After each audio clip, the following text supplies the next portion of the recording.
The function of an AC inverter drive is to overcome these limitations. Speed control. You can't change the frequency of the incoming three-phase power supply as this is fixed by the rotational speed of the generator that produces it, but by using an AC inverter, you can change the frequency of the supply to the motor. The rated speed of an AC induction motor is the rotational speed of the stator field less the slip at rated load. A standard 4-pole motor run from a 50 Hz supply with 2% slip will rotate at 1,470 revolutions per minute. AC inverters control the speed of the motor by varying the supply frequency to the motor.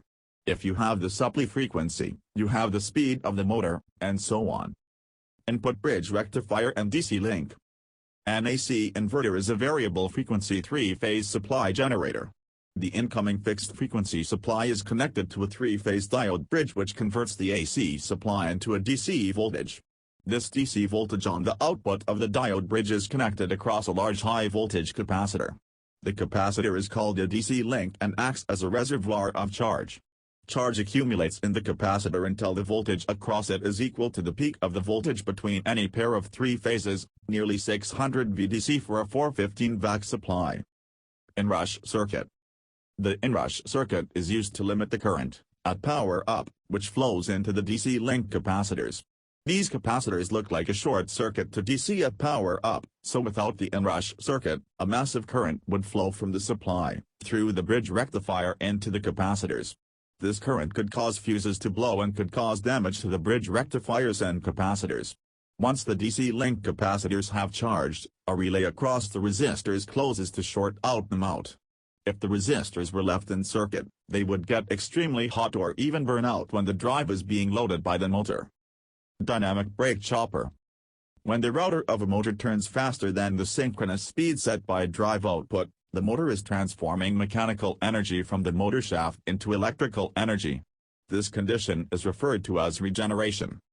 Regeneration may be caused by a drive ramp to stop or a reduction in commanded speed on a high inertia load or an overhauling load that causes the shaft speed to be greater than the synchronous speed. If the motor is regenerating, the DC bus voltage will increase. Unless a method of dealing with the regenerative energy is provided, the drive will protect itself with the DC bus over voltage trip, thus stopping the regenerative condition. The braking chopper allows a braking resistor to be connected across the DC bus of the inverter, thus dissipating the regenerated energy as heat rather than the drive tripping on a DC bus over voltage. Output transistor bridge. Connected across the DC supply is a circuit which turns the DC back into AC. This process is called inversion, hence the name inverter.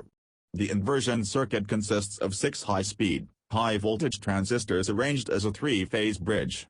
The arrangement is the same as for the input diode bridge but with transistors instead of diodes, except now the input is DC and the output is AC. The transistors are used to connect the plus and of the DC link to the 3 output phases. The transistors are switched on and off in a constantly repeating pattern to produce a synthesized AC waveform. Current measurement. Either on the output phases of the drive or on the DC bus, or even a combination of both, current measurement devices are fitted to measure the current being taken by the load and feed this information back to the control hardware. This information can be used to make sure that the output current from the drive stays within the drive's rating and also to protect the drive if a short circuit occurs either within the drive's output stage or on the drive's output terminals, motor cabling or motor itself. PWM, pulse width modulation. The output voltage waveform looks nothing like a three-phase supply. The pulses are in groups alternately positive and negative as the DC link is connected first one way round and then the other way round. Within each group, the pulses gradually vary in width, making the connections for longer or shorter times. If a motor is connected to the inverter, then the output voltage waveform of the inverter will be impressed across the motor stator windings. Because the motor is an inductive load, the current waveforms that result are approximately sinusoidal. This kind of inverter in which the output pulses are of constant amplitude, the DC link voltage, but vary in width, is called a pulse width modulation inverter, PWM. Switching.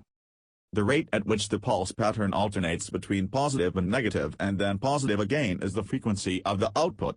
Within each cycle of positive and negative, the pulse widths average to a sine voltage waveform with narrow pulses for low output volts and wide pulses at the peak.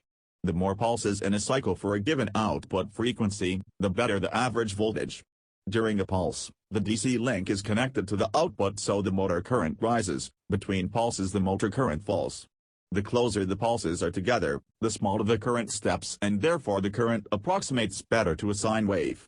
Deviations from a perfect sine wave cause power losses in the motor so it gets hotter, make the motor noisy and generate interference.